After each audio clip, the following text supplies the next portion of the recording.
uh, going out for the weekend, maybe. So those are the two eastbound stops. The westbound stop close to the golf course, yeah, based on the Google Maps image, we don't see a pole there. I can look back to older images and there was a pole there, but I think LaShawn brought to my attention that it may have been removed unlawfully, maybe by people at the golf course who didn't want transit access there.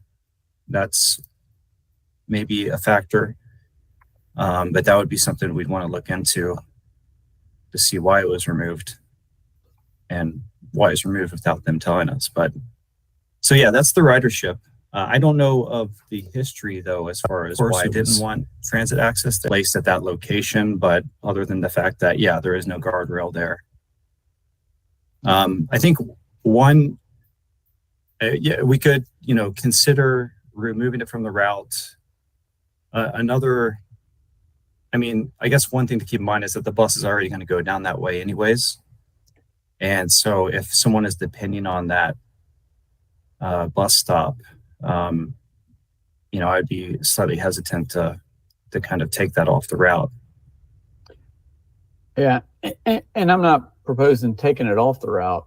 I think the city needs to look at can that stop be accessed safely? Right. Yeah. And whoever that one or two people are that are using it, I'd be concerned about their safety because for them to get to that spot, they've got to walk on the road, and there's guardrails, so there's no shoulder for them to walk on. And and the speed limit is 45 miles per hour. So,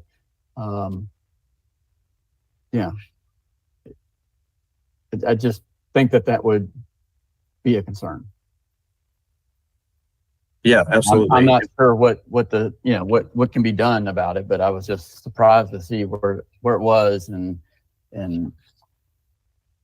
so. Okay. Amber has her hand raised. Go ahead, Amber.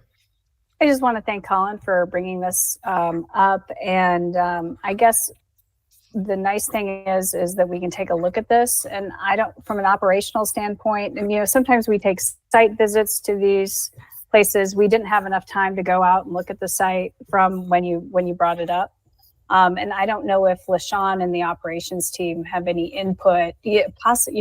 Sometimes we know who's actually writing. They know the one particular writer. Is there an easier way or somewhere else further or up the street? I don't know. Like, I'd have to take a look at it, and so would probably operations. And LaShawn, are there any other alternatives for a little bit more safer access?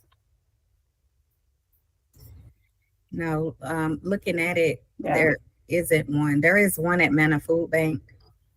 And then on down the road, there's another one just past the Goodwill truck. So it does give a little more than a quarter of a mile from the stop. Okay.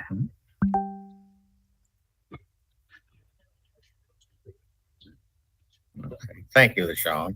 Thank you, Amber. Kim has her hand raised. Hi, Kim. Glad you could join us. Good evening. Kim Roney, Asheville City Council liaison to the Transit Committee. Glad to be here with y'all. As someone who's used this stop, one of the reasons I've used it is because it's equidistance between the other available stops. So I know that one of the things we've done is being able to zoom out. What are the lowest ridership stops? Why are they there?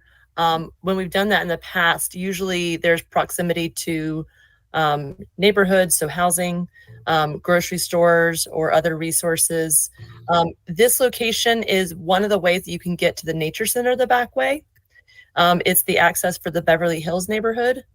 It is not the closest stop to the Greyhound bus. There's one that's closer, but some folks may use this stop.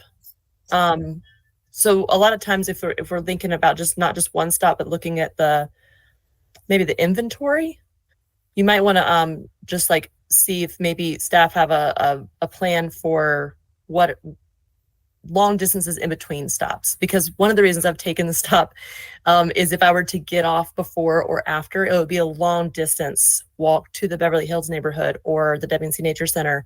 The municipal golf course is also there. So that may be another reason why the stop is there in the first place. Just wanted to name that.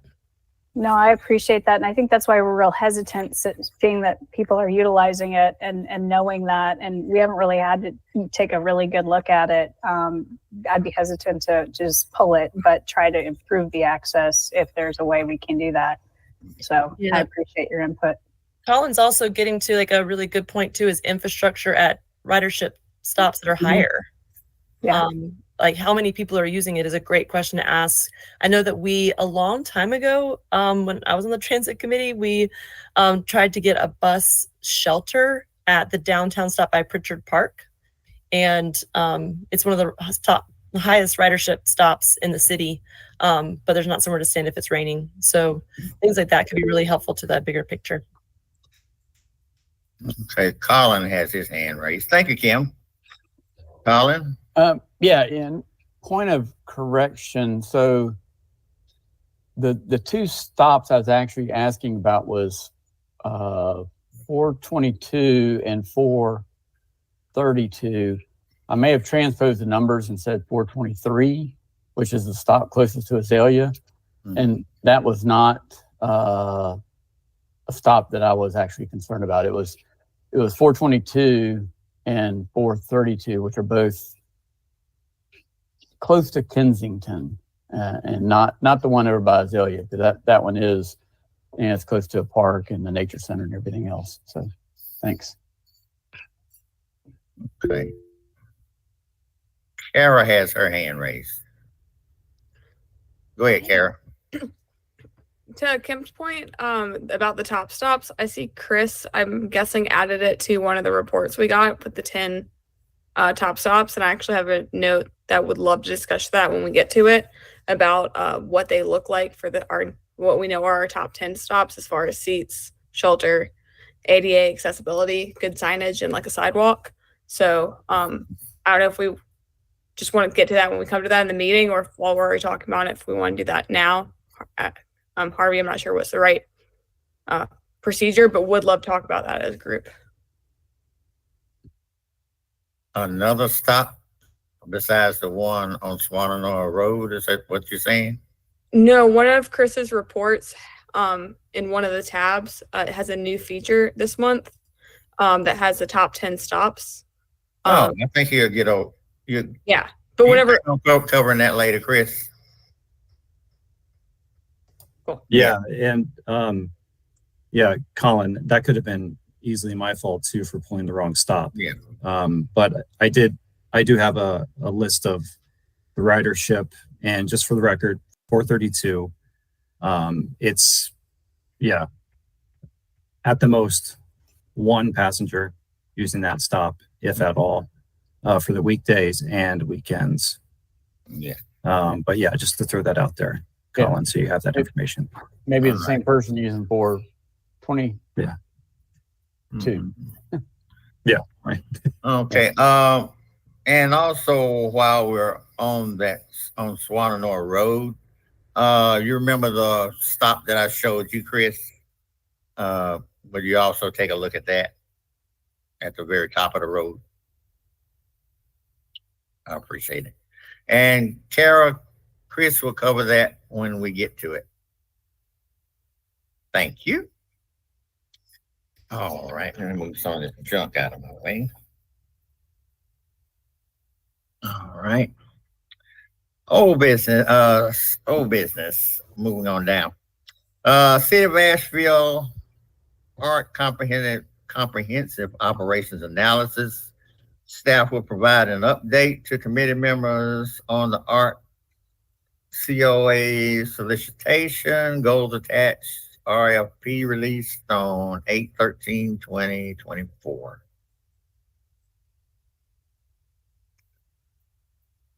Can y'all hear me?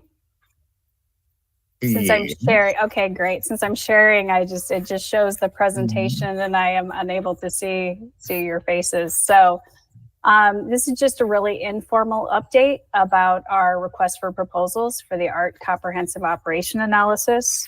I wanted to provide some key dates and just some summaries of some high level kind of where we're at in the process, and want to keep you involved and give you our next steps. As you recall, we provided folks with the goals.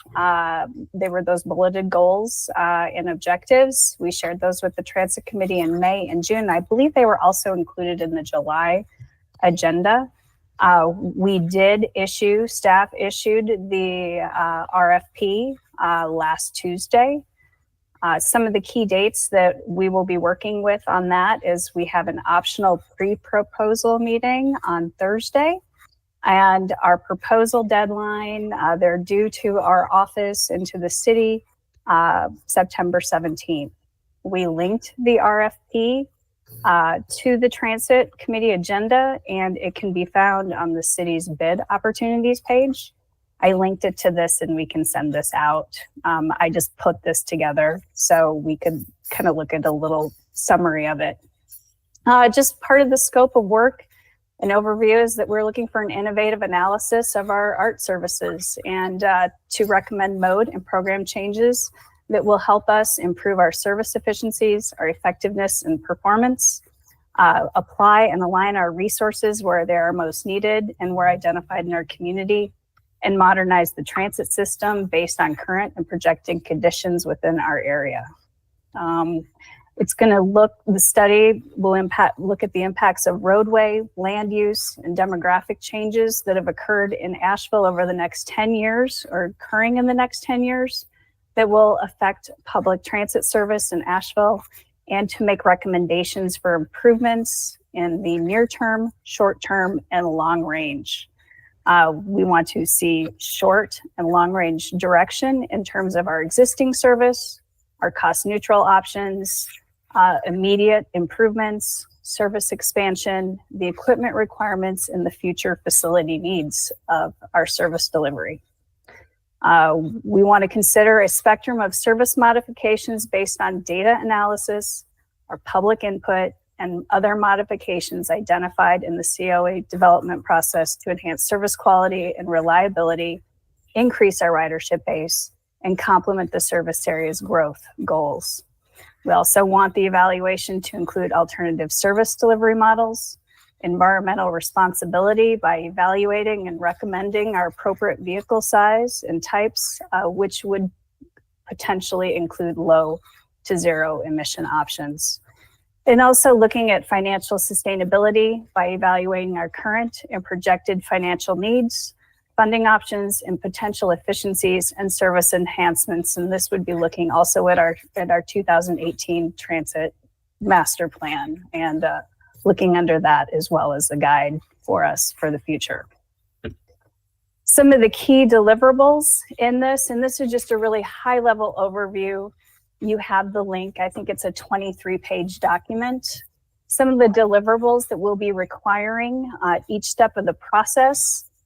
And remember, this is a request for proposal. We try not to be too prescriptive, but provide some guidelines of some of the expectations that we'd like to see is project management, soliciting input approach, the data collection of existing data and field observations, evaluating our existing service, looking at market analysis for projections, a cost neutral plan, also an immediate and short-term recommendation plan with a long-term recommendation plan looking further out in the future. Lastly, an implementation plan that kind of gives us the guidebook and the financial sustainability funding piece to it, and how we can phase in this service and what would improve our system. And finally, all of these together wrapped up in a final report that will be delivered to the city of Asheville with all of these deliverables after it's been reviewed and approved. Some of the next steps, as I indicated before, the September 17th is the deadline. I believe that's actually the date of our next Transit Committee meeting. Some of the initial progress steps that we'll be taking is the evaluation and review. These are all tentative, looking towards the end of September and October, and award of a possible consultant would be mid to late October. The one thing that's key and important and where we seek your involvement is that we'll be creating a working group for this comprehensive operational analysis that will help us there'll be a sounding board and will assist us with reviewing all the deliverables. And we would like to see 2 from the Transit Committee and Multimodal Transit or Transportation Commission. So with that said, this is just information that we'd like to provide. The RFP just hit the street and is out on the bid page. I believe it was last Tuesday. I was out of the office last week, and I want to thank Chris for all his efforts in getting this out, and the additional staff with purchasing, as well as Paul was beneficial. So, and I appreciate your guys' input in the goals and objectives, and we will continue to provide information at these meetings, and we will also have the involvement of two members. And there'll be more on that later. This is just some initial information for you all. Amber. Amber, I'd like to ask you a question, please. As Yes. far as the 2 members from the transit committee, will y'all pick those 2 people, or do we have to choose amongst ourselves, or what? You know, that hasn't been established yet. We're just, staff has really not had the opportunity to talk about it. We discussed the need for this working group. I think we'll work collaboratively with you all and to try to identify 2 that can participate. There'll be some time commitment to this. Right. Okay. Just wanted to ask that question. Yeah. All right. Thank you. Well, there'll be more. We'll be reaching out and including updates along the way. Okay. Joseph, go ahead. Yes, Amber, thanks, Harvey. Amber, is that 2 from transit and 2 from multimodal, or 2 from the combined representation? Our initial thoughts are 2 combined, and it's up for discussion, but we also are going to have other community partners involved as well. Great. If I may, I have a follow-up, Harvey. Go ahead, Joe.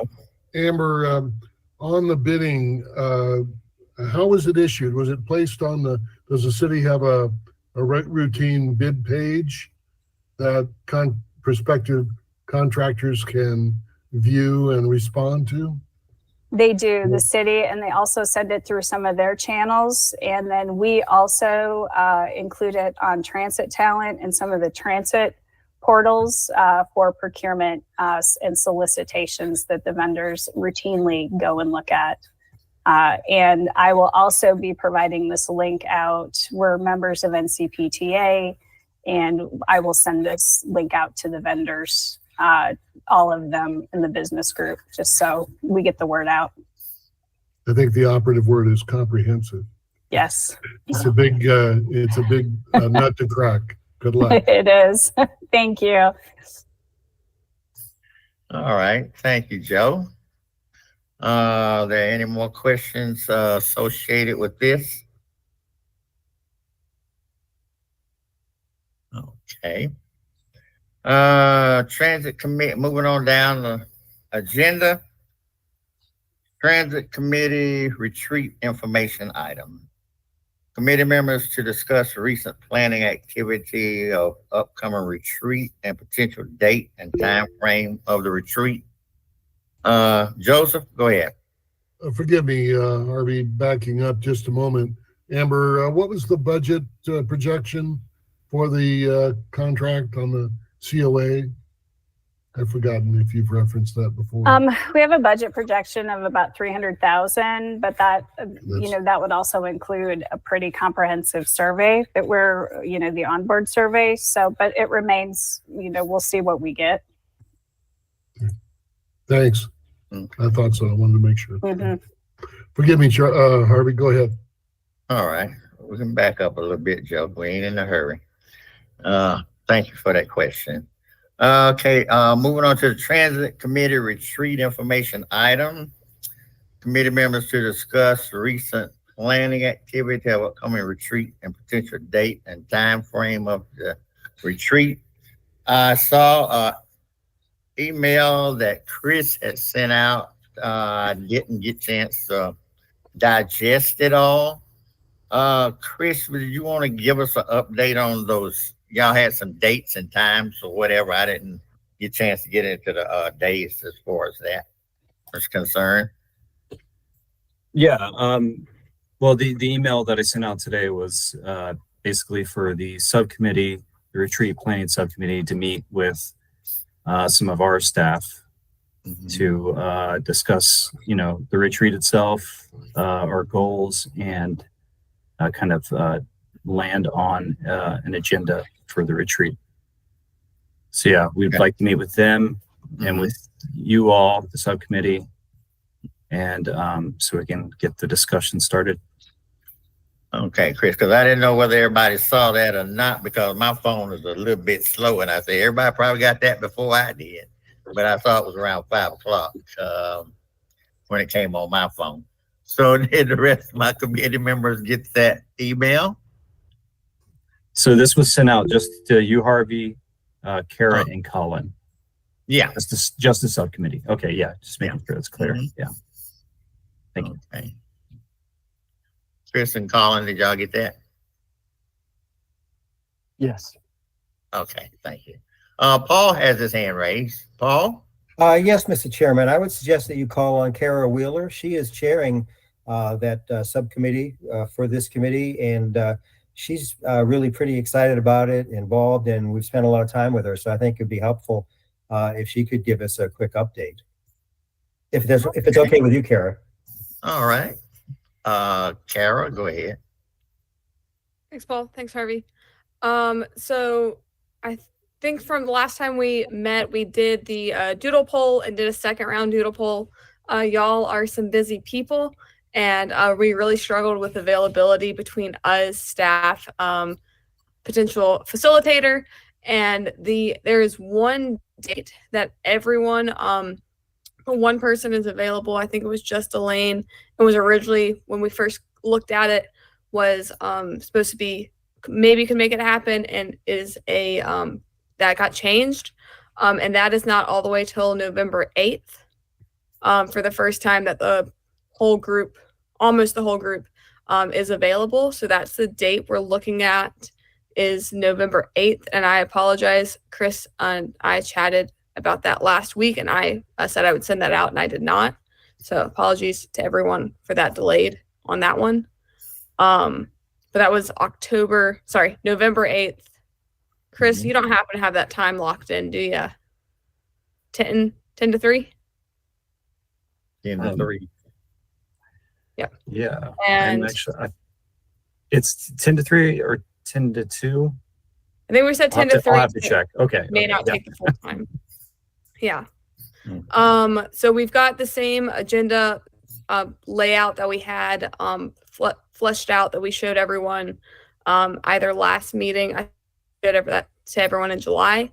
Nothing has really changed on that, and we discussed pulling the working group together with the city staff and with the facilitator to just kind of talk through what we have fleshed out, as well as get input from the facilitator, who has a lot of experience and knowledge in this realm, to make sure that we're going down a path that's going to be fruitful and really help us drive for the future. So that's kind of the next action step, is the email that Harvey mentioned, to kind of talk with us, staff, and facilitator. Let's see. And then in parallel, city staff is reaching out to some potential guest speakers to bring in people from across various parts of our region who, transit all coincides with, to grab extra knowledge and experience. And I think Paul is working on nailing down people now that we have some dates. That's all I've got for updates. Okay. Thank you, Kara. Joseph has his hand raised. Joseph? Yeah, I note with appreciation that's going to roughly coincide with the COA award also. So that would be, I guess, an appropriate time for a timely update and perhaps a kickoff for the a working group as well. Just an observation. That's great, even though it's a little later than I had hoped, but I think it's probably appropriate. Thanks, Kara, for all your hard, and Chris. And Colin. And Harvey. And Paul. And Paul. Thank everyone. Okay. Is there any more on the retreat for today? If not, we'll move on. I don't see anybody's hand in the queue. Transit committee member updates and rider experiences.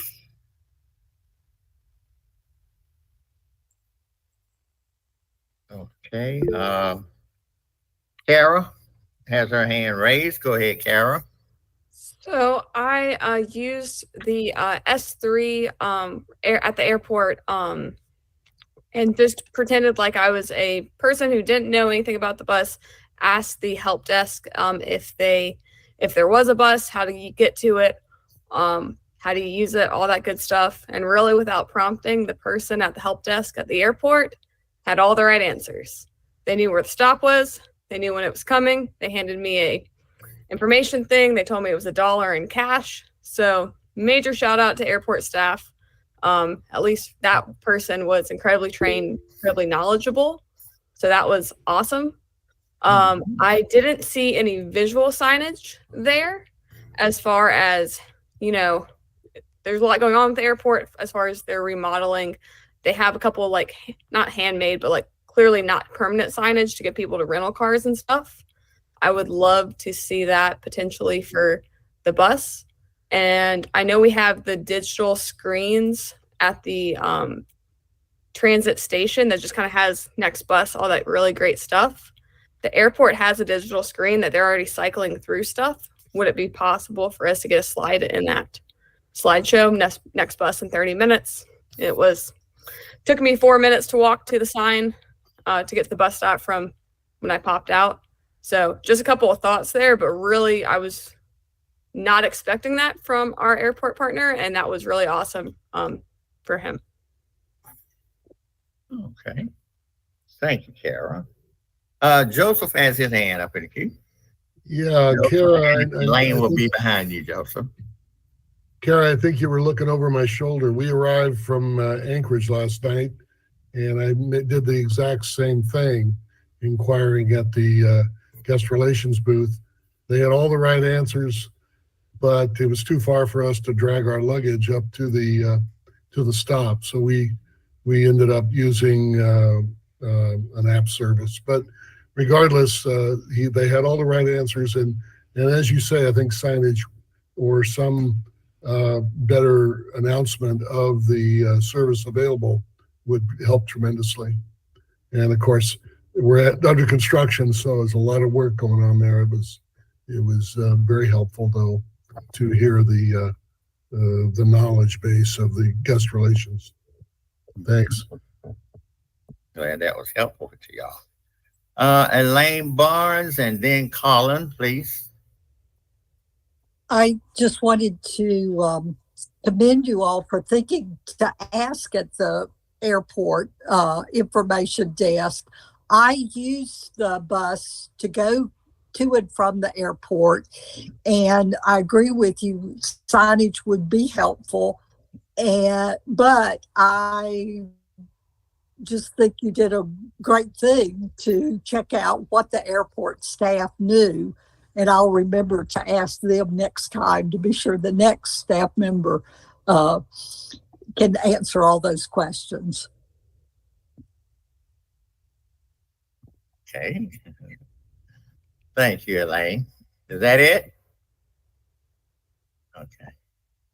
Okay. Colin? Yeah, thanks, Harvey. I had a quick question for Joseph. You said the transit stop, it wasn't, it was too difficult to get to. I mean, I'm not familiar where the stop is at the airport. So I'm wondering, is it not convenient to, baggage pickup? It's not. It's up the hill around towards the general aviation terminal. You have to walk up the sidewalk from the terminal. It's at the opposite end of the terminal from baggage claim. And we just had 3 roller bags. It was a little inconvenient, so we opted for the other. But under normal circumstances with carry-on luggage, it would be not a real inconvenience. I wonder if maybe maybe it's something to include in the transit study we're looking at, but yeah, Elaine, adding a route or something to make that more, convenient to where baggage claim is and ground transportation. certainly would help, but I think essentially Elaine has a comment. Yeah, I'm waiting. Kara and then Elaine. Kara had a hand up first, Elaine. Okay. I was just gonna say, compared to other airports, I think a 4-minute walk wasn't, for myself personally, I don't think it's bad, for as far as like airports and public transportation goes. And you also don't drag the bus down into where all the cars are double parked, which I think is pretty nice as someone who like the LA airport or something, like, I think it's, in my personal opinion, I think it's better than that. Okay. Thank you, Kara. Elaine? Well, years ago, the stop for the bus at the airport was closer. It wasn't down at baggage, but on the other end. And it was very easy to walk out, and you never had to leave the sidewalk with your rolling bags. So the way the airport's expanding, I don't know that it can ever come that close again, but it was certainly a more convenient location for accessing on into the airport. That's just an observation. I've been using the bus to the airport for a long, long time.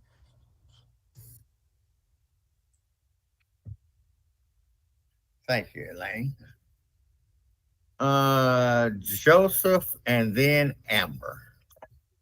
Just a quick follow-up to Elaine's point.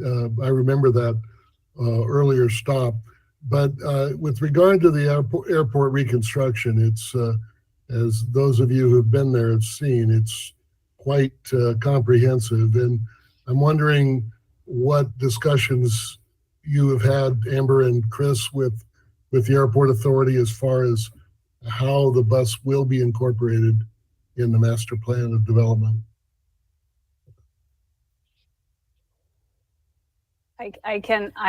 Jessica and I met with the airport probably about a year ago while they were working on this, and we did have discussions. They're trying to eliminate the traffic conflict, so the bus is kind of stationed where it's at. I don't know if you've noticed, they've actually made the shared ride app lot really far away from from the terminal, and that is, I believe, supposed to stay there where that is at right now. They've got kind of a structure there and some parking. From our understanding, and it would probably be good to touch base with them, so I appreciate you guys bringing this up. We can identify and visit with them again about their plans. But when we talked about them, and LaShawn was also there, LaShawn also came to visit. They had, I don't know how long ago, and LaShawn could probably give us the information on how long ago it was at the front door. There was just a lot of traffic conflict. So that's why they moved it to that location, up the drive a little bit when you first get in. So I'm not optimistic that it could be closer, but we do want to make sure that we can provide signage and wayfinding if needed. So I think that's a really good point taken, and how we improve the wayfinding to the actual bus stop and the information. So, and I think it's great that the airport help desk knew exactly, and provided all the necessary and correct information. So thank you. That's good. That's great. All right. Thank everyone for that information about the airport. Is there any more? Okay, we're on the committee member updates and the rider experiences. Any more rider experiences?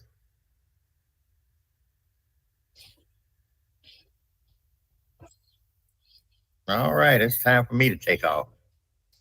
All right, I've in the last week I've had the chance to visit transit a couple times, and once twice after the Wednesday visit of our former President Trump. But during that time, there was somewhat not.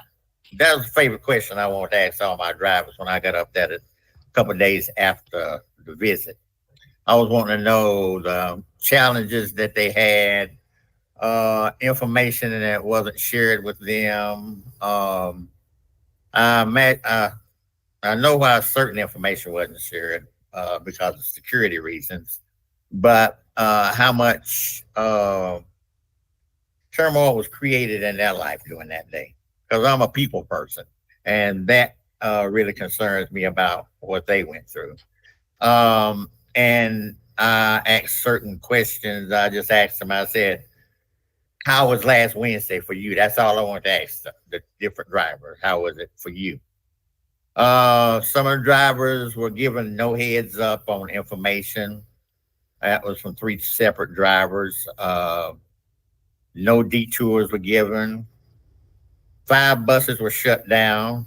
W5, W1, W2, West W1. And if I got something wrong from getting the information from them, I would appreciate the information given at the end of my talk. The W2 and stuck on the bridge. One of the buses was stuck on for 40 minutes, and also the state troopers and the sheriff deputies tried to tell him to move the bus, but you just can't turn the bus around that easy. But information came back to him to leave that bus where it's at. He was stuck right there for 40. He was there for 40 minutes. No detours were given, and that's that section of my report from the drivers on that Wednesday. LaShawn, go ahead. So because of the security of former president coming in, we knew to detour around the chamber. I mean, the Harris Cherokee Casino. But because of the motorcade coming through, we were not prepared for that. So there were not shutdowns. They were rolling stops. So everyone had to wait out. Traffic, there was traffic everywhere. And as far as routes being shut down, everything was extremely late. Nothing was shut down. We ran extremely late that day. Okay. All right. Thank you for that, LaShawn. I appreciate it. Okay. Were there complaints? Absolutely. There were complaints from passengers because of the traffic that we faced, but there was nothing that on our end. We wrote it out. Right. That was all we could do. Yeah. But we did detour around the downtown Haywood Street area. Mm-hmm. And a lot of people didn't know that he was coming to town Wednesday. And that put them really in a pickle. And some of the drivers, they were like, didn't know that was happening today. I said, really? I said, okay. Now my hands are up. Danielle, and then Keith. Yes, I was going to follow up with addition to what LaShawn said. I was the working leadership supervisor that evening. And myself was a little disturbed because they shut down areas that we weren't prepared to deviate from. That included the whole Westgate Bridge was taken out of service, both in and out. Brevard Road was taken out of service in and out. Those are areas where we can't detour around from. So the notification that we received was as soon as that motorcade came through, everything was at a stop. And there was no movement for an hour and a half until he reached the cellular center. We weren't able to communicate that with our drivers because we initially were given 2 different rotations that he could be coming into town. So to try to get everybody to stop, we would have impacted way more passengers if we would have detoured around or tried to anticipate which rotation that they were going to bring him into town. Mm-hmm. Sounds good. Keith has his hand raised. Good evening, Chair Howard, committee members. I'm not going to reiterate what my staff has presented, but I did want to take the time to pause and congratulate my staff for what they've done during that moment. We could not share with at large with the operators that the president was coming into town. I've had experience on large events as well as small events. The first thing that I asked, not knowing that management staff has dealt with the presidents coming before, from Obama and everyone else, I said, do we have rolling stops? Yes, Mr. Sanders, there's rolling stops. Did we shut down signs? Yes, Mr. Sanders, we shut down signs. So I've taken my staff through the paces of how do we keep service moving with minimal impact to the public. And they check off every box that I've tested them on. So we pressure tested our business acumen and our processes. So I have to congratulate them for doing what they've done. Unlike in other cities where we can go down a side street, we know there are limitations between 30-foot buses, 35-foot buses, and we would hate to have someone stuck. So if we can just take the time to also applaud the operators because they were frustrated. Danielle, who was in the street, in the midst of things, and they kept me in the loop. So I just wanted to say thank you to them and those that are present and those that are not. Thank you. Thank you, Keith. Paul has his hand up as well. Go ahead, Yes. Paul. Thank you, sir. I just want to say briefly, I was involved in this right from the beginning. I was at the Emergency Operations Center working with all of law enforcement, public works, all of the city departments, and we worked very closely with Keith and LaShawn. But the one good point is that people in cars were stuck just like the buses. It wasn't like in your cars you could do any better. But in working with the Secret Service, they decide the route that the motorcade is going to take. We knew that there were several options, but we didn't know which one they were going to take because that's part of their keeping the president safe. So we worked with Keith and his staff, and the 2 north buses that go by the Civic Center were rerouted the day in advance. But the rest of the buses, they just got stuck in this traffic and shutting down intersections, shutting down streets. I-26 was shut down. It's part of living in a democracy, I'm afraid, that but everybody was trapped equally. It wasn't just our passengers. It was everybody in cars, everybody in buses. And that's part of what they do to keep the president safe. I think that our operating staff, Keith and his staff, did a superb job. We had nobody got hurt. There were no injuries. The whole event was super successful. Transportation department played a key role. We laid out a lot of the fencing, a lot of the bike racks, We set up all the to keep the protesters from the supporters, and there was no injuries. There were no arrests. I mean, it was a super successful overall for the city of Asheville. And we've heard from the mayor.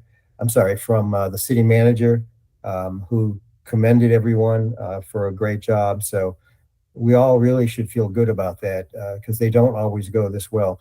Getting stuck in traffic is just part of it, and there's really not anything that anybody can do. It's part of living in a democracy. So other than that, it was a good event. It was a very good event, and I just wanted to add that in from the city of Asheville's perspective. So thank you for giving me a moment, Mr. Chair.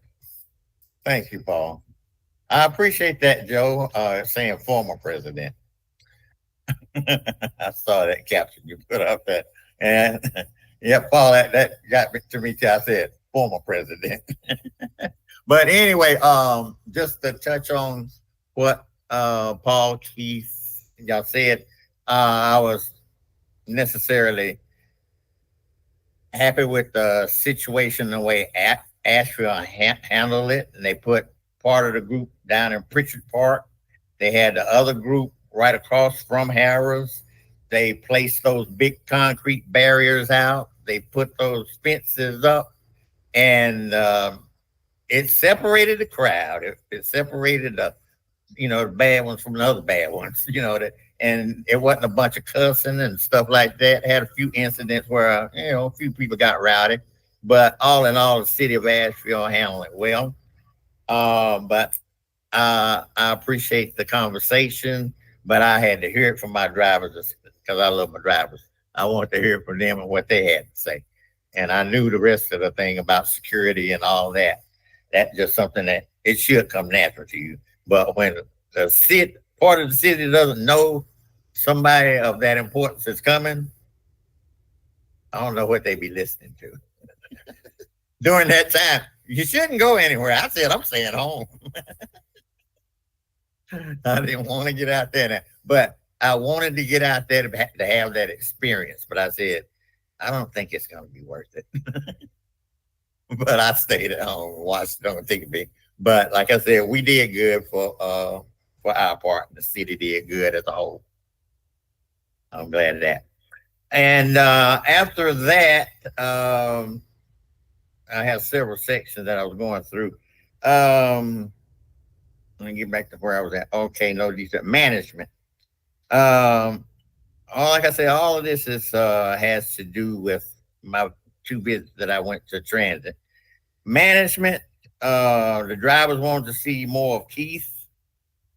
The drivers are unaware of the monthly staff boarding the buses. I told a couple of them that they didn't know anything about it. I got a little bit more in depth in it today from Danielle when it does occur, but I didn't know that at the time when I was asking my questions. And drivers want to see city council boarding the buses to observe passengers, how they get on, how they get off, how the driver drives, how to handle situations that occur, and how professional the drivers are. And everything I'm saying is coming from the drivers. And drivers like the new policies. Drivers say management, Keith, LaShawn, Danielle, they're doing a great job. And I also got a chance to get to know some new people that have been added on to transit. And today, when Chris and I were out, necessarily saying checking on the Wi-Fi that's in the bus. We have one bus that the Wi-Fi is on. It's put on different routes every day. The schedule's made, and at 2:30, something like that, I believe they assign that bus with the router in it. And today it was on 170, and the driver that was driving was Daryl. He was a very courteous driver, and he answered all the questions Chris and I had asked him with no hesitation and very professional. he was a very good driver. Also, knew him getting to know people at the station. Shaq, he was up there considered a supervisor. Mercedes, they were great. They had great attitudes about their jobs. Mercedes, she's a dispatcher. She's been on her job for 2 weeks. Also met a new driver I hadn't met before. His name is Zach. And his favorite line was, "What's up with you, young man?" He was a good driver and he was very personable. I had a chance to meet him on my ride from transit up to City Hall, and he was very personable. He said he was going to be like me when he grew up. I thought that was a good one right there. I reestablished some lines of communications with the drivers, with Chris, with Charlene. I had all these drivers. I hadn't seen them in a while. Reestablished lines of communication with Charlene, Ernie, Craig, Crystal, Chris, Nikki, Joe, Kendra, Shay, Tay, whichever one you want to call him. He's a big guy. I just try to ease it up to him and say, "Shay, how you doing?" And Diane, Tammy, Victor, Alvin, and then I saw my girl, Pretty. Her name's Holly. Heather, and Z. He's the tall. You have to look up him like that. And that's Z. And lastly, I would like to say I hadn't seen Danielle in a long time, and I was sitting at the transit waiting, for Chris to come up. All of a sudden, very personable, pretty lady stood in front of me, and I said my name. I said, "Who are you?" She said, "You don't recognize me? I'm Danielle." I was gonna tell her today, "Danielle, I hadn't seen your face in so long. Please show your face today on camera." And she was up at transit today, and she had her pretty little daughter with her, and it was so nice to get the facial recognition of Danielle again. And I appreciate that, Danielle. And things that I noted and reported to the staff today, necessarily saying to Danielle and to Chris, but I was wanting to make sure everybody knew, like when you report things, make sure you give that information, time and date stamp to staff. Where today the security guard was in the lane of the buses. He was sitting over there on the wall. I said, "Really?" I said, "That's not a good look for transit." I said, "The security is sitting over there on the wall."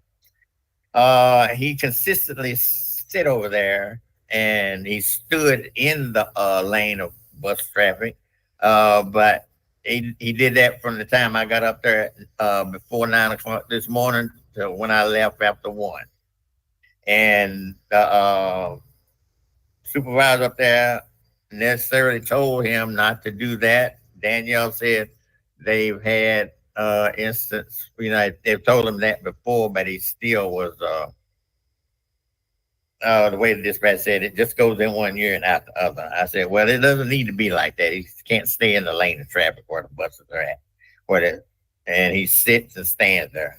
Also, the maintenance man, he was just sitting at the top of the lane where the buses go through. I understand that he has the right to be in that area, but just to be sitting down on the wall before he starts working, I pointed that out as well. And also, I took asked Danielle and Chris to walk inside of the transit office with me, outside where people buy their tickets. And I asked them to where the maps are at, information maps. I asked them, and Danielle agreed with me, and Chris agreed with me, to get those maps. They're all over the place. S4 here, S1 there, W4 is here, N5, N1, all that. They're just everywhere. And then you have more of one than the others. And I said, is there some way that we can arrange this whole wall of maps, information for the passengers that they can look and see where the ends, W's, whatever part of the city they want to go to. There would be more, they won't be jumbled up the way they were. And Danielle said, yes, she would get on that. And she said they would get on it and get some type of order to it. That's bringing chaos and getting order. The other thing that I brought to Chris's attention was the concrete on the platform is giving way. Maybe when somebody gets off the bus, the concrete is up a little bit and down a little bit. That's brand new concrete that's been poured. That platform hadn't been poured that long ago, but it has recessed and there's cracks in it about that deep. And before somebody gets off the bus and creates accident, it would be best to fix it, look at it, and see what you can do for it. I sure would appreciate that. Transit in and out was clean. The men's bathroom was as well. And also I noticed, which I really liked, there was also a hearty atmosphere of camaraderie among the drivers, laughter, greetings, smiles, fun in one another, the good stuff. Drivers still love their jobs. And that's my report. Kim? Harvey, I didn't want to take up too much time, but is it okay if I share a rider experience? I wish you would. I'd been looking to see the driver that it happened with, but I haven't seen him since it happened. And it was the driver's name, I think, is Zacchaeus. And I was on my way home on a Tuesday evening. And as we were pulling out of the bus system, the driver stopped and said, "Does anybody have Narcan? There's an overdose happening at the intersection." And so I happened to have Narcan and carry it on me because I want to be able to help my neighbors if they have need. And during an overdose, the human body is not sending the signal for your lungs to work. So it means that the person wasn't breathing. And so their face was exhibiting that look of being very bluish purple. And we were able to save that person's life so they can live another day. And the fire department came, but all of those choice points along those moments wouldn't have happened if we didn't have drivers like Zacchaeus who pay attention to not only what's happening on the bus, but around the bus so that everybody can get home safe. And so I just wanted to be on the record and say thank you to our bus drivers for paying attention, and not just on the bus, but around the bus, and that we together were able to get help to that person. So thank you. Thank you, Kim. I'm glad Keith raised his hand because I had a question. He'll probably ask what I'm at one to ask. Go ahead, Keith. Well, thank you. Thank you very much for that, committee member, Kim.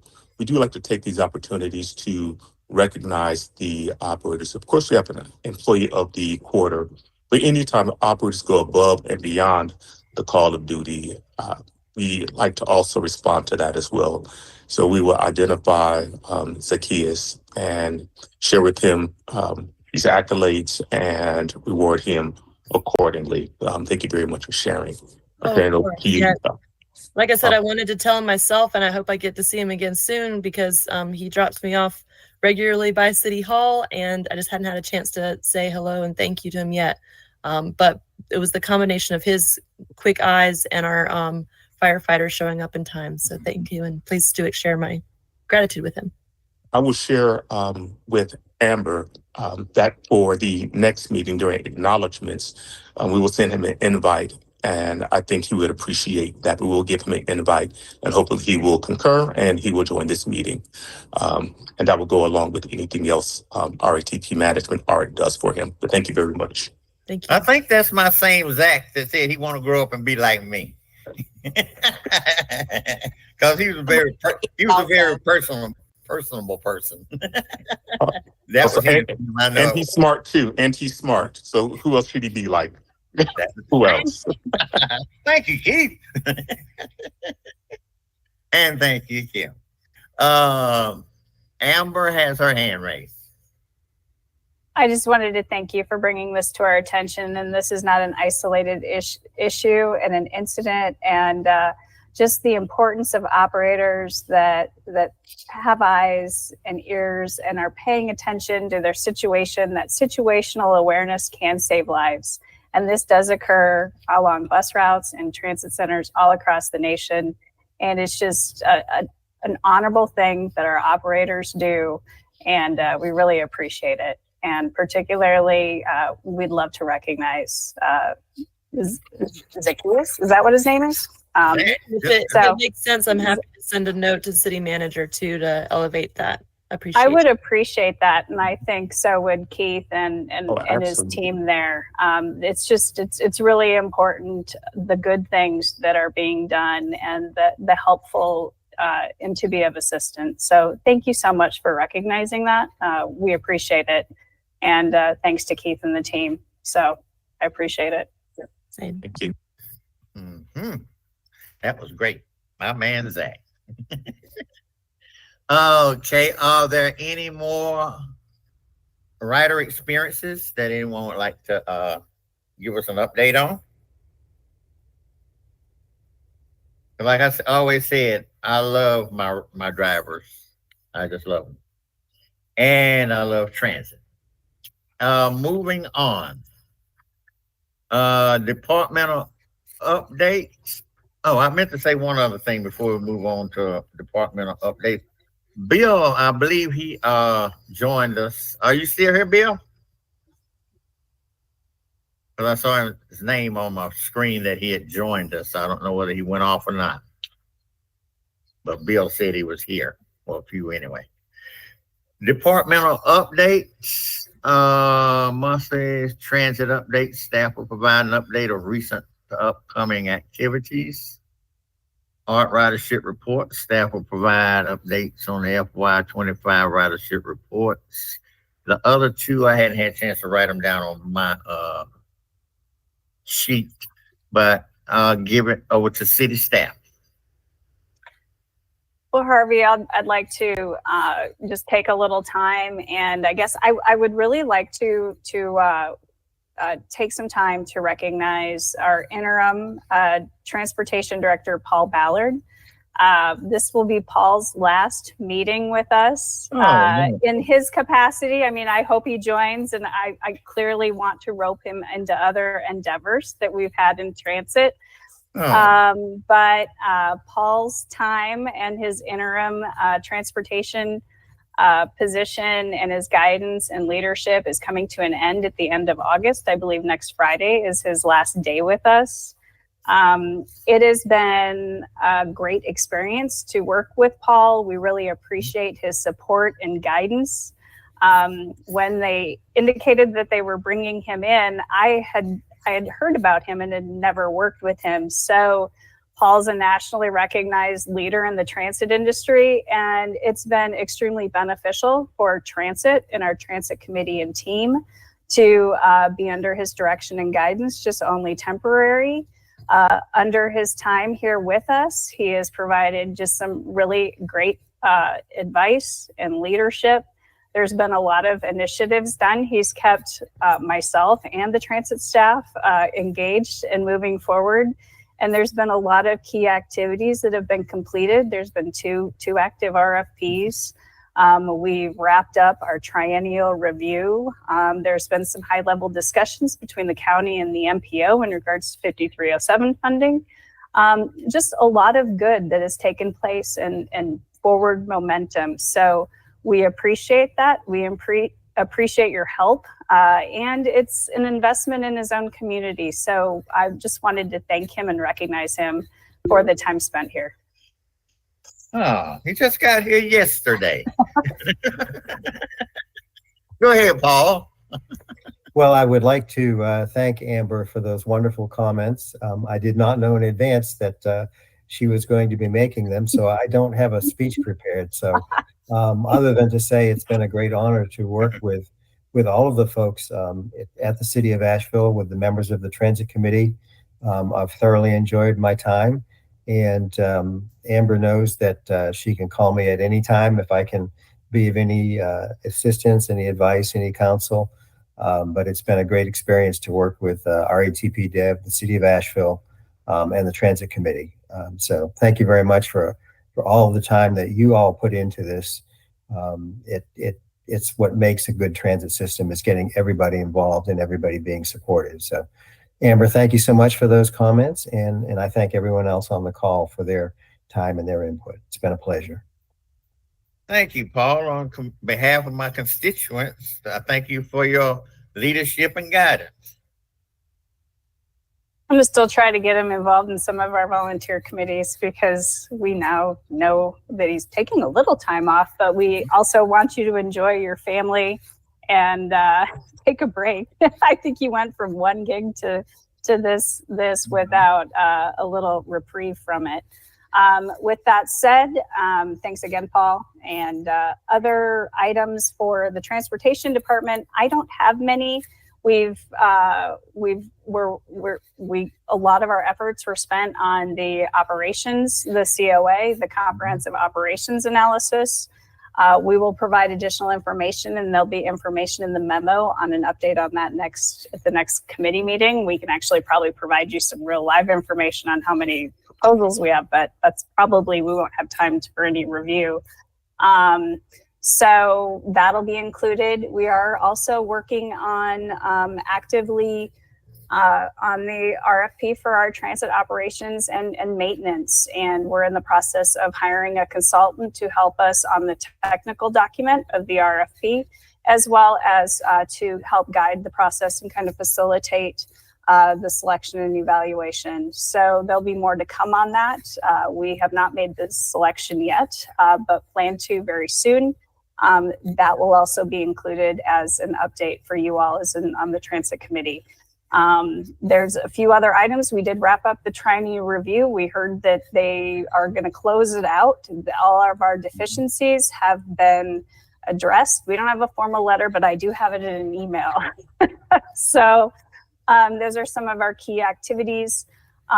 Grant staff we've got 4 grants that were just executed, and 2 of them were signed off by the DOL because they met that criteria within the last week. So moving forward, and I just want to thank Nicole, Chris, and Christina for all their efforts. I'm going to hand this off to Chris to provide some additional information. Department of Labor, Joseph, that's when some of the grants go through the Department of Labor, and actually the collective bargaining unit take a look at it and approve, and can have a review period for the grants, so everybody is an understanding of what we apply for. So that's all I have for you all, and I'm going to hand it off to Chris. All right, Chris. Yes. So we'll start with the ridership. So let me share my screen.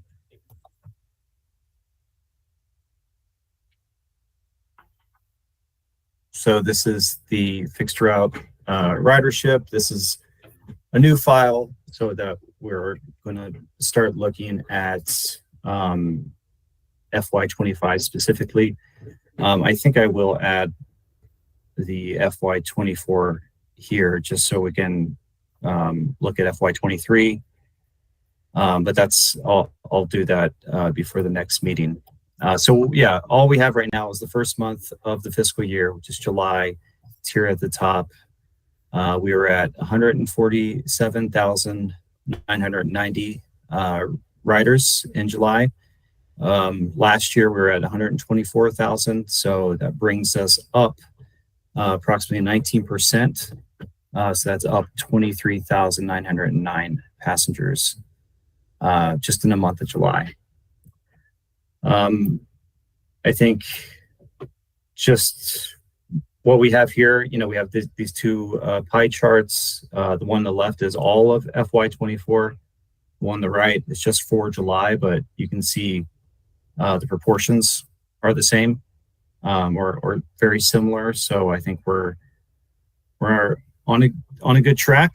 We're seeing increasing ridership, and I'm sure it's just going to keep on going up. So those are all good things there. In addition to this, and this is requested, the last transit committee meeting to look at the top 10 bus stops in terms of ridership. So I did create another tab here. It's for the top 10, and this is actually. Chris, could you get that a little larger for us? I can't. Yes, absolutely. Yeah. Thank you. Yeah. So, Thanks. yeah, of course. Yeah. So this is not all of FY24. We're setting up our new software that will be pulling all the ridership data from. This has been, a couple months in progress. We're very close. We just need to kind of fine tune it. So I'm only taking the reliable data in the system, and this is from January 1st to June 30th. But it does give us an idea of basically half the year of FY24, and it's probably just a good sense of how these stops were operating for the whole fiscal year.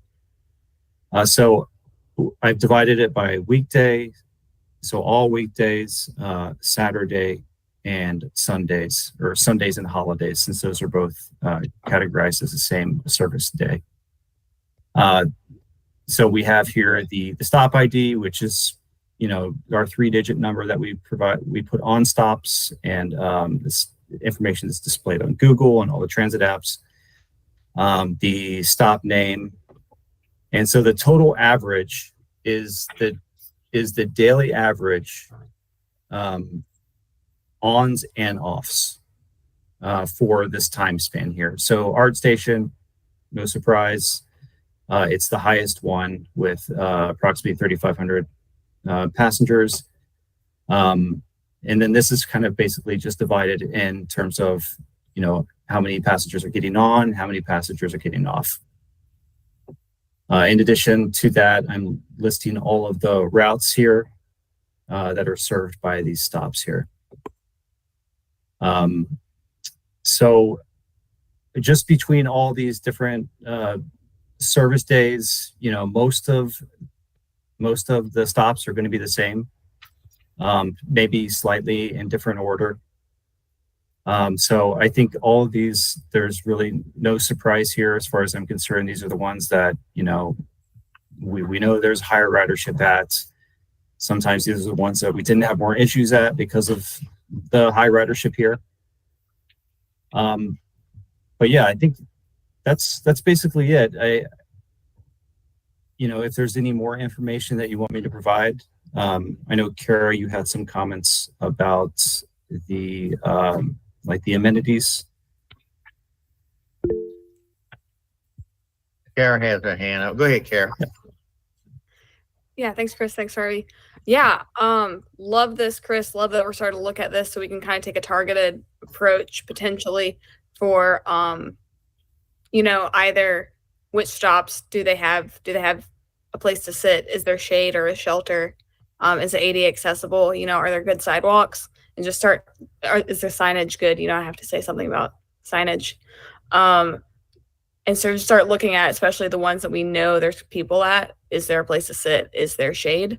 And I don't know if we have like a process or a checklist, or if we have that information from like in a process way for us to go do. Just curious what the next steps are, since we know this is going to have a high impact to the people in our community.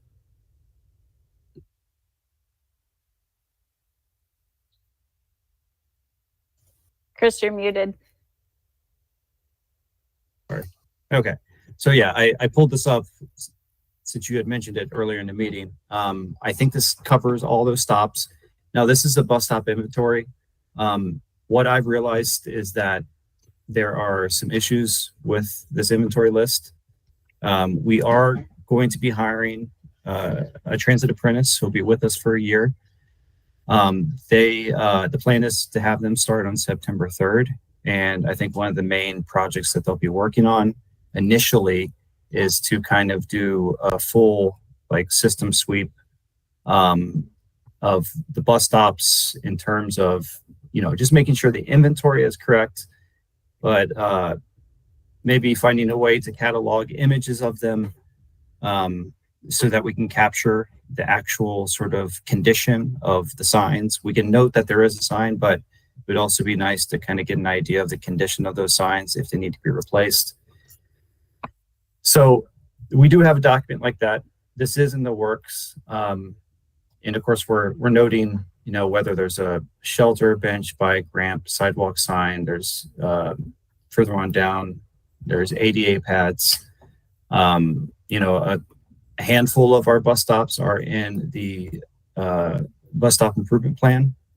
And a lot of those will be, receive new shelters, solar lights, signage and whatnot.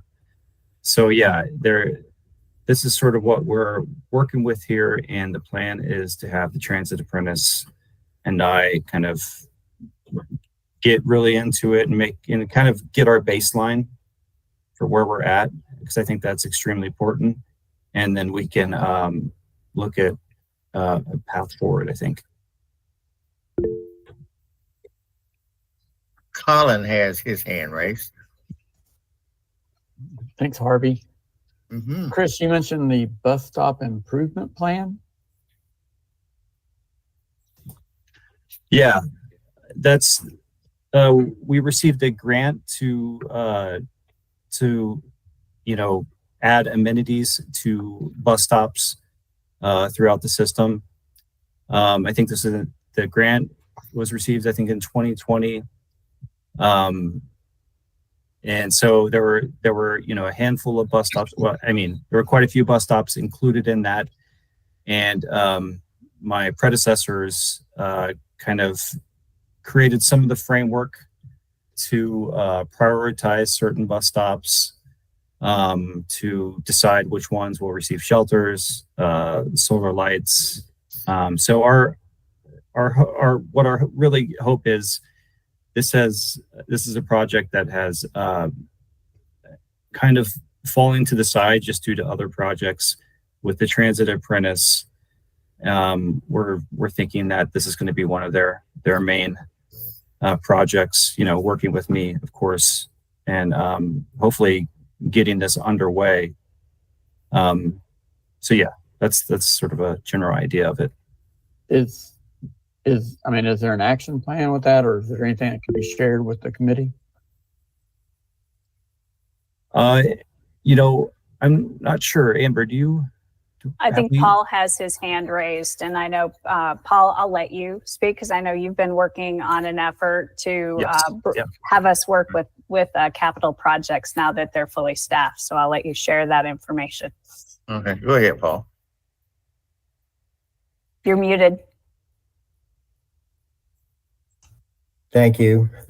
I should get a t-shirt that says that, So one of the frustrations that Chris and Amber and others have had is that we have a grant to be used to improve our bus stops, put passenger shelters, do the ADA improvements, and so on and so forth. And we haven't been able to get to do it. So I met with our Director of Capital Projects, Jade Dundas, and his division has agreed to take that process of actually building everything out on, and that's what they do. They're the ones doing McCormick Field. They do all the big projects around the city, and it's going to be in very good hands. Chris will be the quarterback, letting them know what our priorities are, what facilities we need where, and then they will develop it and they will build everything out. So we're finally actually going to get some stuff done. And I think it's going to really improve the comfort for our customers while they're out there, because, Chris has the data showing, where the ridership is, where we need to put them. And So I'm excited that we've been able to get that commitment, and Jade and his folks are really good at this. So this is going to happen now, and Chris will be the quarterback on it. Thank you, Paul. You're welcome. Colin, go ahead. Yes, thanks, Paul, for providing that insight.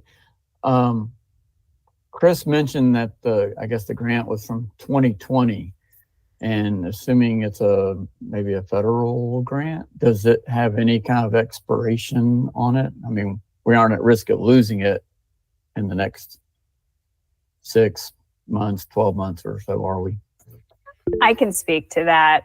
We did, and what's occurred with this position is in the last 4 years, there have been 4 people in this particular position. And also in we worked with capital projects and previous staff, and I think Jessica reached out, and they weren't staffed up to assist us. But now, like, the stars are aligned, and Chris isn't going to go anywhere, we hope, and he will help us guide this project.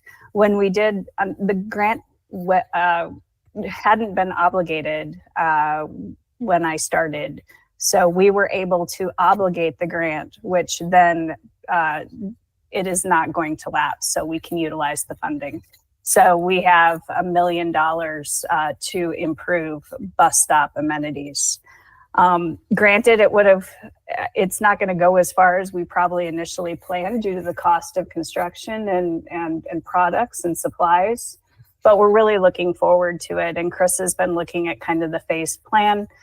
Some of it is solar lighting, adding additional lighting, solar lighting, kind of solar lighting kits, and improved amenities such as new shelters, making the stops ADA compliant when we replace.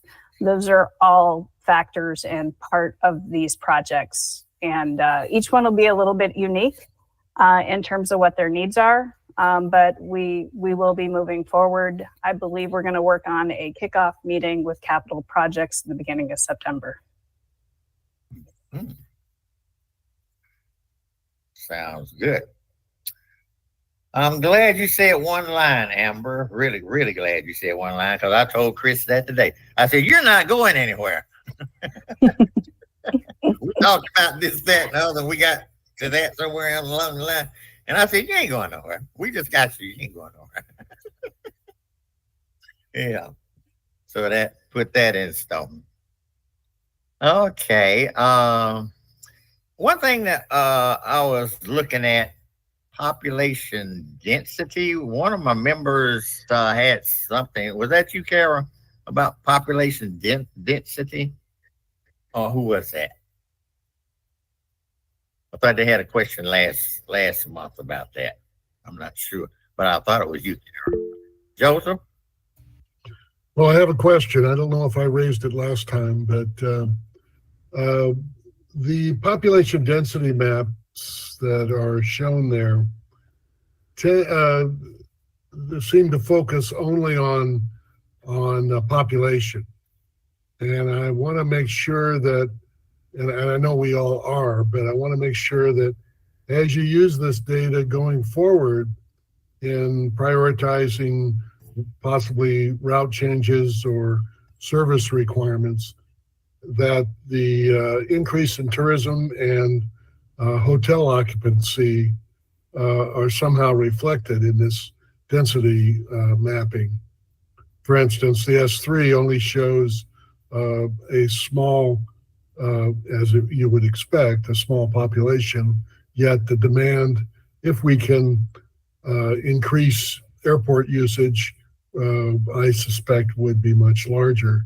That is reflected on the map, as well as the downtown core with the proliferation of hotel rooms and transit-dependent movements by our guests to the city. I think, as we've spoken about before, the notion of a downtown circulator, for example, or some better means of linking the hub and spoke system for our visitors would, I think, greatly reduce parking requirements and increase customer service. So I just, if we're only using population in this density mapping, it tends to miss some of those users. So just a heads up on that. Okay. Chris has his hand up. Go ahead, Chris.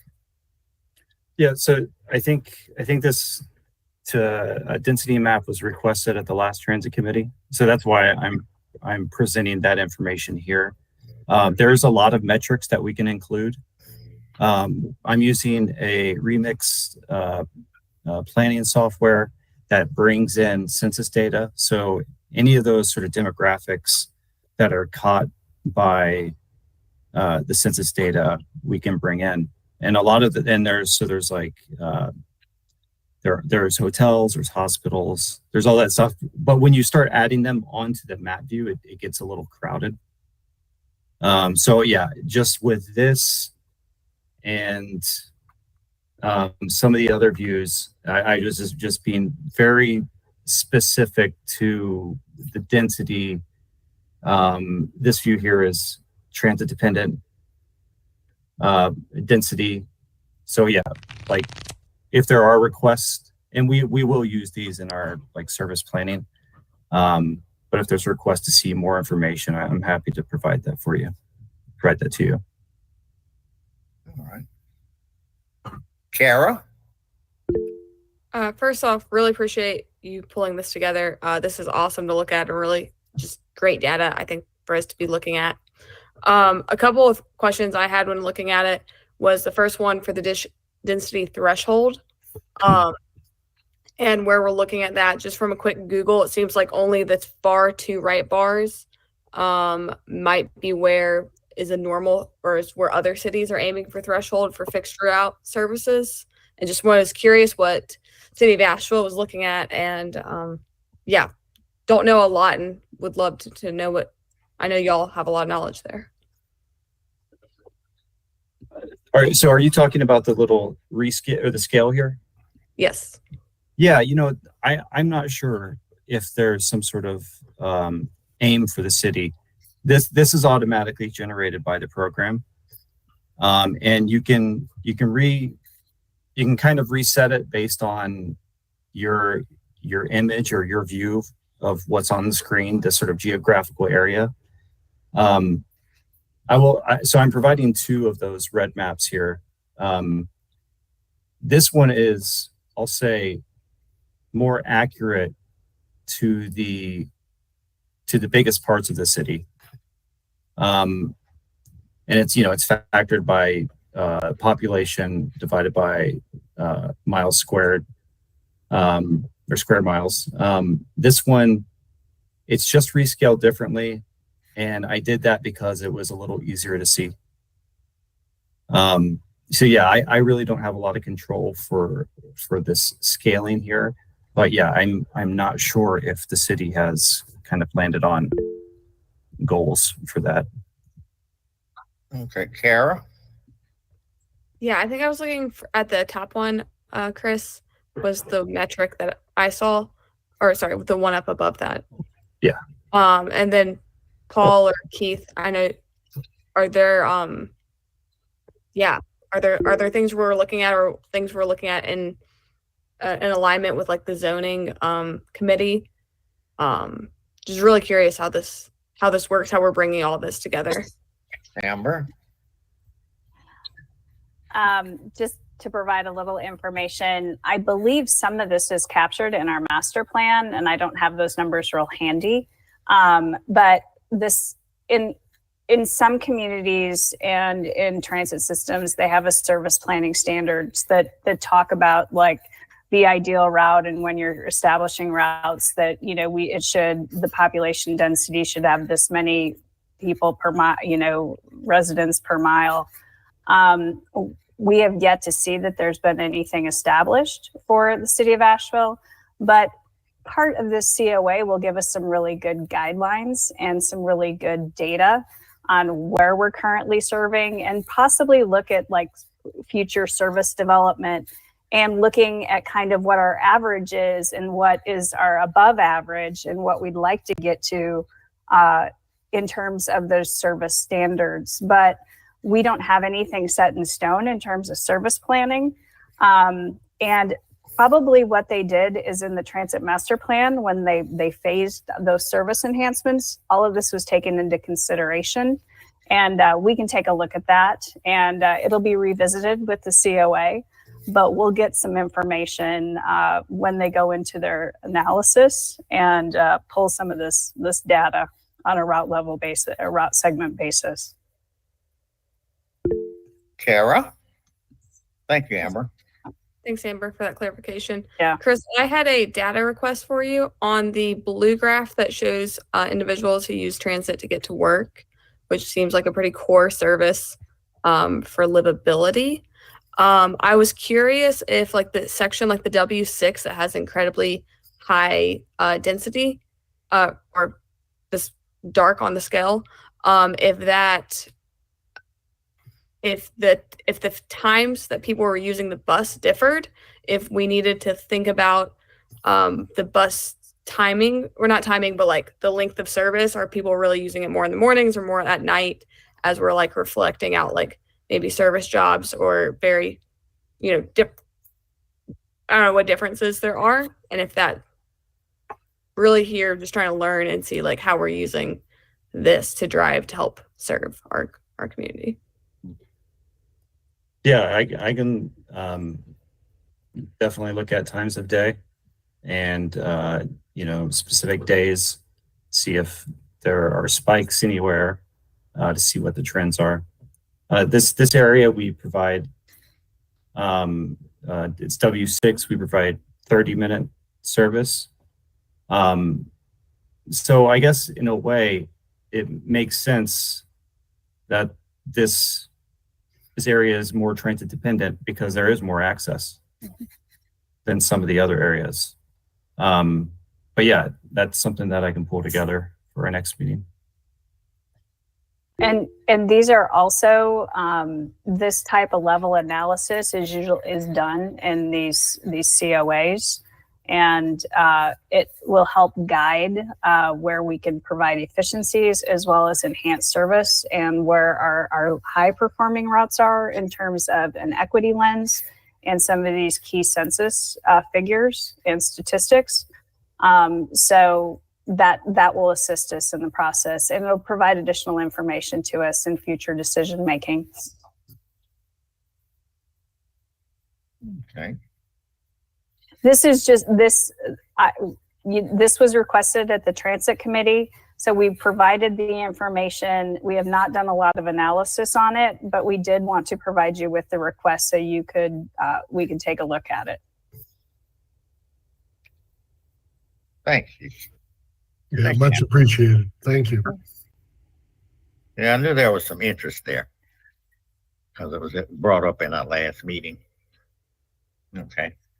Thank you, Chris and Amber, for the analysis on that. And Kara, thank you for your input.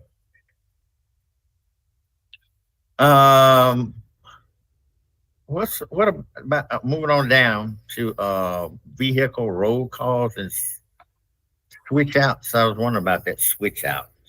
That's when you just change the bus when one breaks down. Yeah, so, and I think this came up last transit committee as well.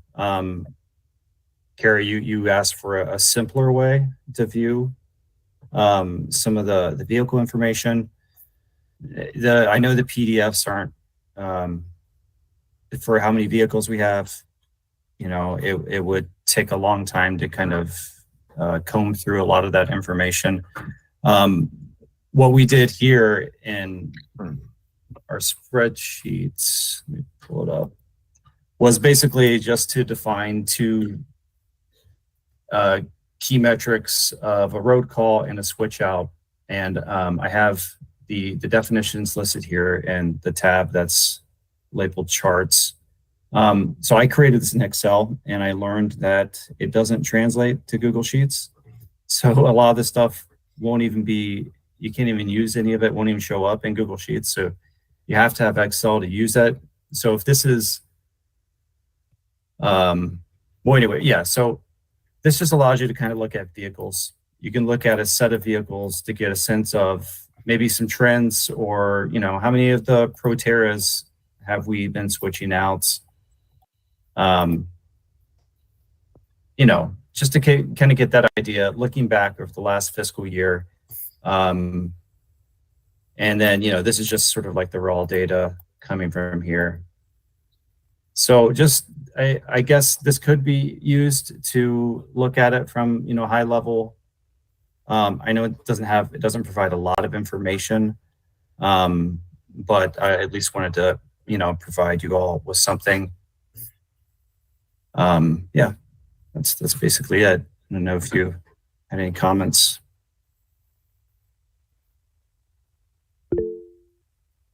Shara?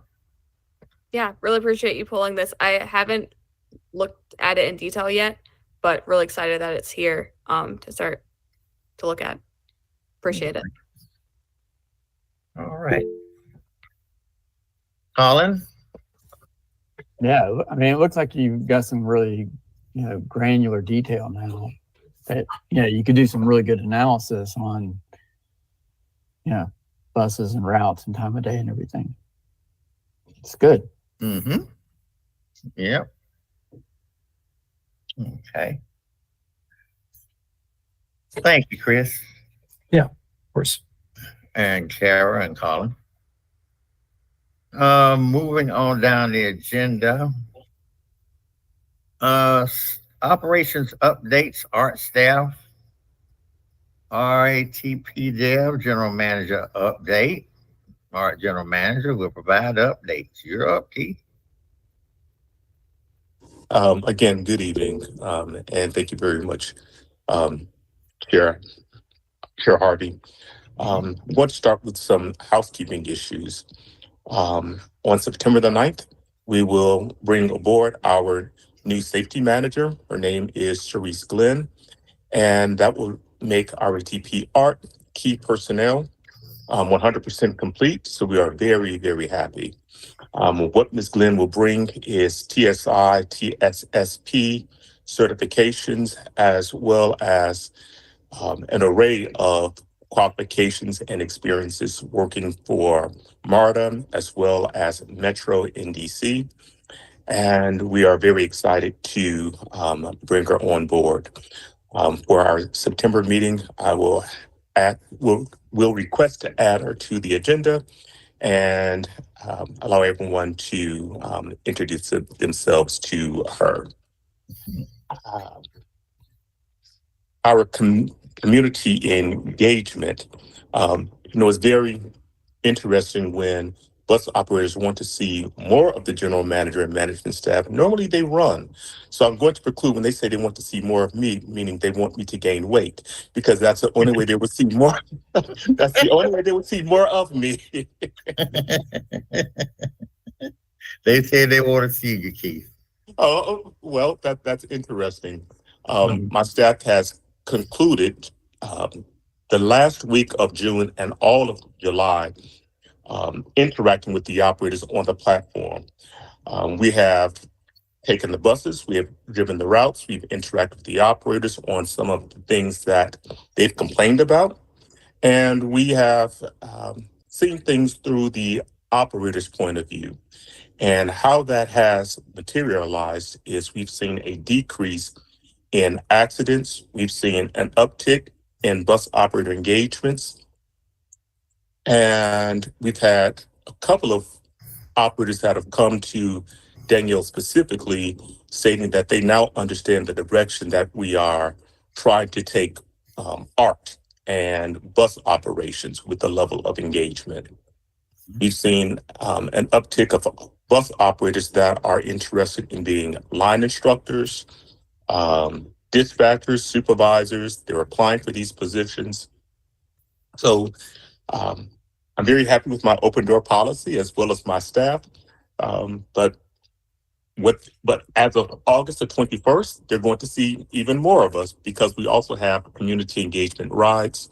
As part of our community engagement rides coming Wednesday, each member of management will be taking a separate bus. We'll be doing safety audits, seatbelt audits, pedestrian safety campaigns on Biltmore and Hilliard, and interacting with the public. I've gone a step further in community engagement. I've heard that the city, and you just kind of go around town, they're building up so many of these apartment buildings. Me and my staff, we have interacted with community businesses. I've made my presence known with community businesses within the BID area.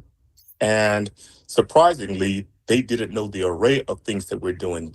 And I've taken these opportunities to share with them all the good that we've done and where collectively we are trying to improve on the transit experience. I haven't heard any complaints from them, which means my takeaway is that we're doing a very good job. And those are the two housekeeping things that I have. If we will go down into my standard report out on-time performance, I didn't prepare the year-over-year and month-over-month because we are pretty much trending flat. And when I present to you all, I don't want to just present flat data. So what I've done is taken it a step further. Of course, our on-time performance is 72%. We have applauded our efforts in decreasing our earlies. It was in the double digits. Now our early are trending around 3%, 3 to 5% early. So the pendulum is swinging to late. Interestingly, as our ridership increases, our lates are going to end up increasing until we can implement more service restoration measures. But the good news is I've taken the opportunity to look at how are we performing Monday through Friday, peak and non-peak. Interestingly, our on-time performance Monday through Friday, when we're fuller staffed, management, supervisors, dispatchers, customer service, operators, our on-time performance has gone to 84%. So the increase in ridership has not really affected us when you just look at Monday through Friday on-time performance in the 80th percentile, which I think is tremendous. What is really hurting us, of course, will be the weekends when there's more traffic, which we can expect.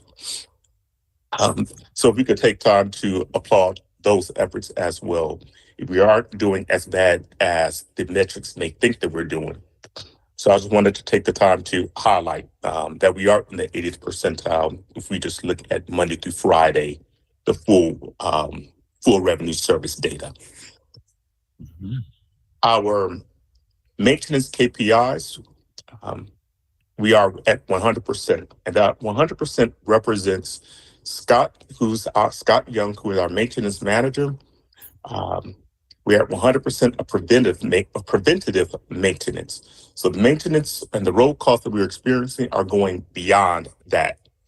Many of our buses some are old enough to vote. Some of our buses are old enough to drink. But outside of that, Scott has done a phenomenal job in keeping our service running. So I want to applaud Mr. Young. Our safety has increased our safety accidents have decreased 5% year over year. Just for the month of August of 2023, we had 6 accidents. August of 2024, there were 2.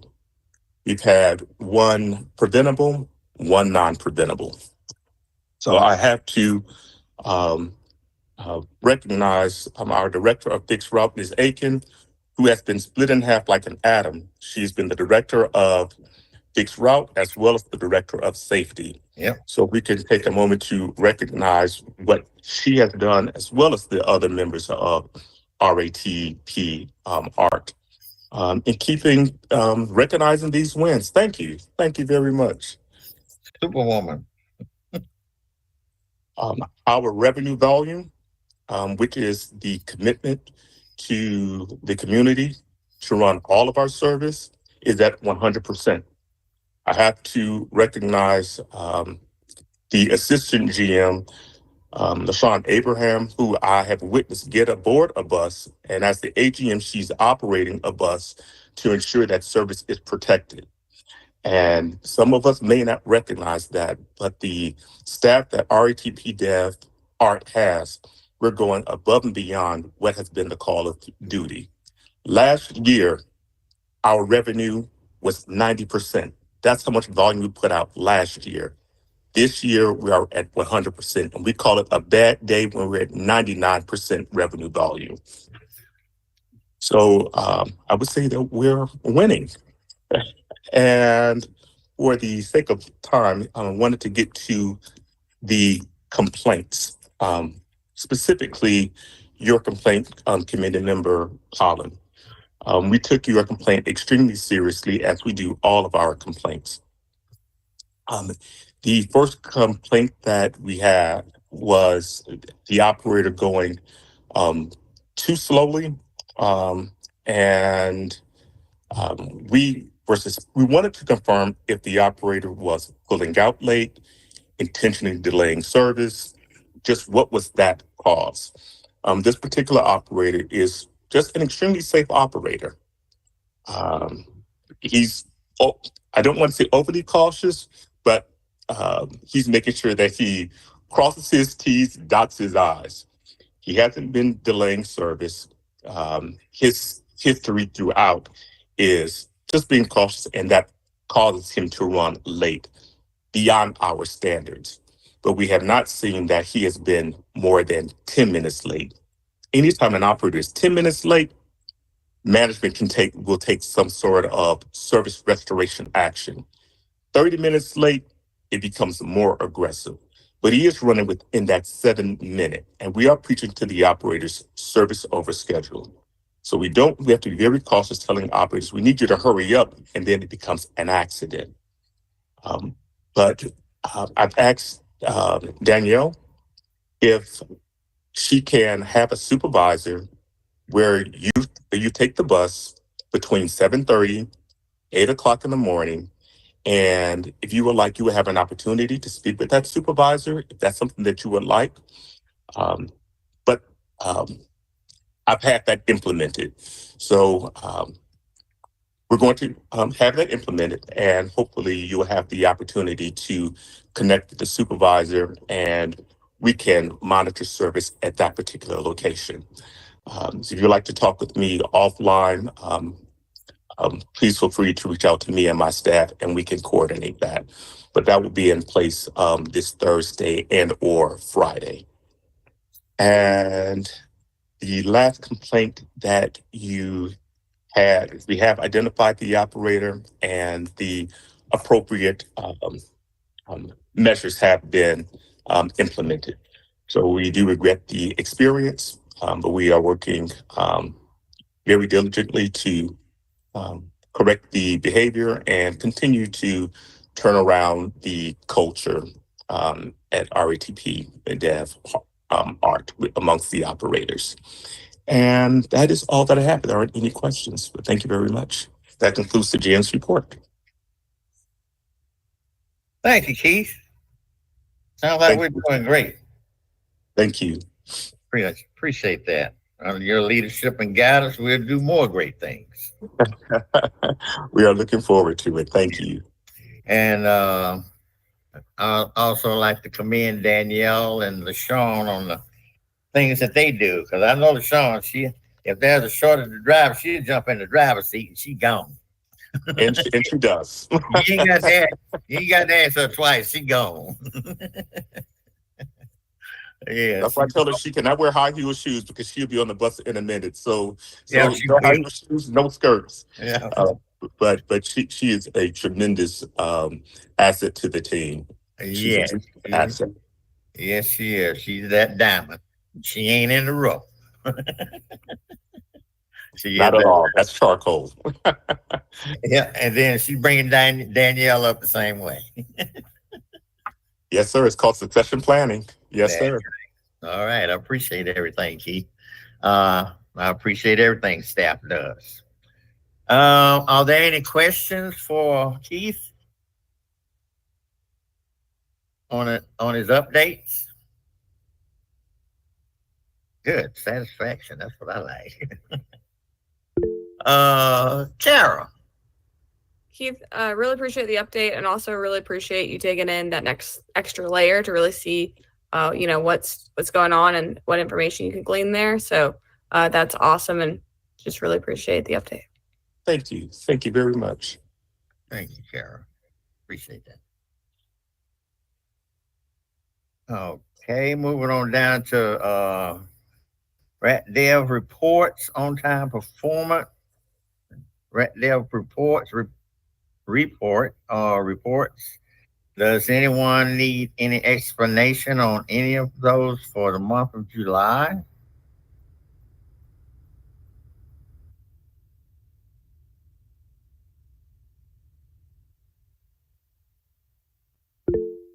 Kara? Keith, the only question I had on the report was on a couple of the complaints, and it looked like there was a couple of repeaters from the month before of just individuals left at the stop. And for some of them, there were comments back that was a valid one. And at my work, we always say blame the process, not the person. So I was just curious if at those stops, are there trees hanging down or other like visibility things? Just curious out at that one. But it looked like the complaint log had a little bit more, some extra follow-up this month. So that was awesome. Thank you. And we have looked at, we've done a survey of the area, and we could not deduce that there were any variables beyond operator behavior and changing the culture and doing a better job teaching. What we have explained to operators in our last safety meeting is pass-ups are inexcusable. And if you see someone making an effort running to try to catch the bus beyond this 60-foot zone, stop the bus and wait for them. Operators get paid by the second, the minute, the hour. And it's really just conveying that what the operators are beginning to embrace is that the management team is in their corner regarding operators running late. You don't get penalized for running late. You get penalized for running early. If you're early, wait. If you're late, there's no penalty. So it's a culture change, but we are seeing the benefits of that. But we do regret that experience to the community that may be listening. But we do take those extremely seriously. But thank you. Mm-hmm. Thank you, Kara. Are there any more questions about anything we went over tonight? Okay, if not,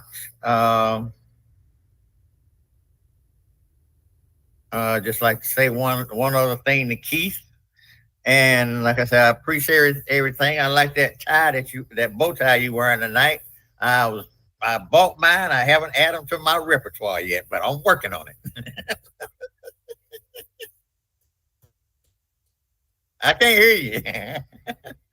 I would have to step up my game, so please let me know. Just give me a heads up. Hey, you beat me to the punch. I got him, though. All right. Thanks, staff, for everything. Thank my committee members for joining us tonight. The next time we meet each other will be September the 17th. And I appreciate everybody coming tonight. And thank you for all of y'all input. Thank you for coming, Kim. Thank you now. Bye-bye. Good night. Thank you, and have a good evening. All Thank right. you. Good night. Oh, look at your dog.